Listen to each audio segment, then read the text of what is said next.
Alors, une actu sur Cardizzac, Subaru lancera son SUV électrique en Europe. Subaru va enfin avoir un produit dépourvu de toute fiscalité lourde en Europe. Le constructeur japonais a confirmé qu'il lancera un SUV électrique sur le vieux continent. Il profite de sa collaboration avec Toyota. Subaru n'a jamais réellement fait de l'Europe son marché prioritaire, c'est même d'ailleurs plutôt l'inverse, puisqu'il s'agit de l'un de ses moins bons marchés à l'échelle mondiale.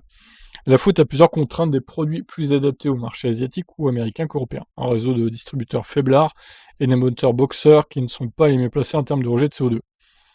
Mais ce dernier point devrait être vite réglé.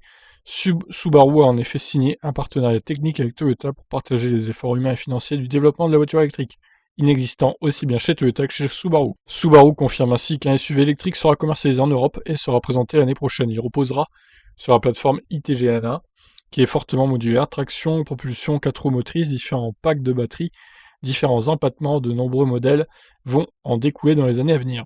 Subaru devient ainsi un client de Toyota et permet à ce dernier de réduire un peu les coûts de développement.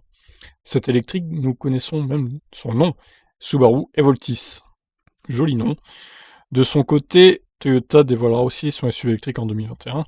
Subaru, lui, fait le grand écart puisqu'il passe directement du thermique à l'électrique sans phase transitoire par l'hybridation rechargeable. Ah bah bravo Subaru du coup. Subaru vise 40% de ses ventes en électrique et hybride dès 2030. À cette date, il faudra au moins ça, puisque les pays limitant la vente des véhicules à moteur thermique seront de plus en plus nombreux. Et ben voilà, c'est une bonne nouvelle ça.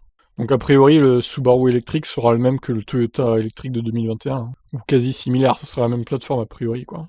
Donc voilà, bonne nouvelle pour la marque japonaise, je vous laisse réagir. Ciao.